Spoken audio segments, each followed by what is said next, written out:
Welcome back. Despite there being two major multi-commodity ports located right here in central Queensland within easy reach to the beef capital of Australia at Rockhampton and Gladstone, 70% of Australia's chilled and frozen beef exit by boat out of Brisbane. So to talk about the future of more beef exports direct from central Queensland to the world, I'm joined by CEO of Gladstone Ports Corporation, Craig Hames. Great to see you here, Craig. Thanks, Lindsay. Thanks for having me. Now, I've got to ask you, are you liking the Shorthorns outside, the Droughtmasters, the Brahmans? Who have you got your money on in the bulls? I think I'm going to go the Shorthorn this year. You like the Shorthorn? Yeah. Back to back? Back to back. From New South Wales, though? Well, that's okay. Outsiders all right. We've got to let competition into the state. That's okay. Talk to me about the ports that are right here in central Queensland. What typically goes out of there? So we've got 3 ports we operate for Queensland and 34 different products. 1,900 vessel movements a year. It's a major economic engine for the region and for the state and for the nation. 34 different products. So a quarter of the world's LNG. 20% of the world's coal made to use steel, massive amounts of aluminium and multi-commodity products, agricultural, and we're really looking forward to partnering with beef into the future as well. What does it take to partner with beef, or is that part of the reason you're at this event, to say, hey guys, what do you need from us? Yeah, so we're here to listen to what their needs are, look at what the opportunities are. Clearly, we have a history of exporting live cattle. We have a history of exporting beef products, and so we're looking to see what can we do to partner with the multi-commodity ports and the beef industry here, the beef capital of Australia, and how do we take those opportunities, reduce costs for the beef exporters, reduce costs for the market, reduce congestion on the roads, and really take it to the next level.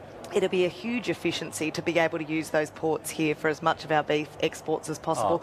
But you started down that path last year. You had some wins. Yeah, we did. So we partnered with A&L as a top-tier shipping company, and in the last year we've seen a growth of 250% of container trade, and it's picking up agricultural business.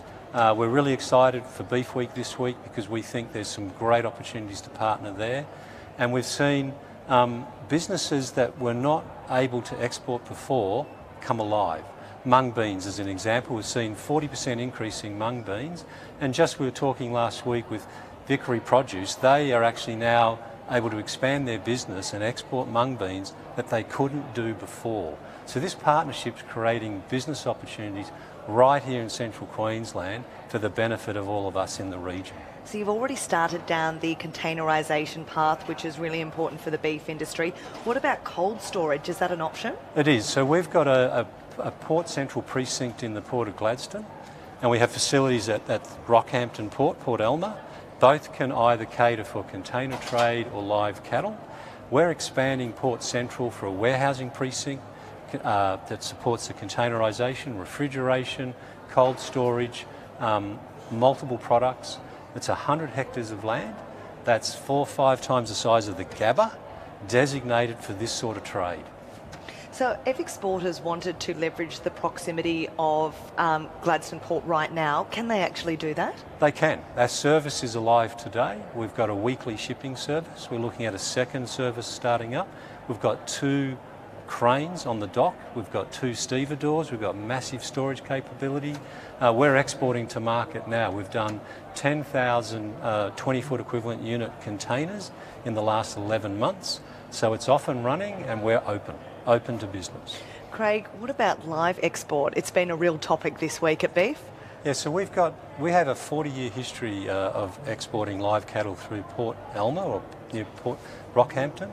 We've got facilities there that can cater for that, massive land capabilities, and for us the welfare of the stock would be first and foremost, but the ability to export through there is absolutely, it's been done before and it can be done today. Craig, we've been hitting our guests with the hard topics of the day. How do you have your steak? I like it between medium and well done. My wife likes it medium to raw. I like someone else to cook it. That's my answer. I don't care.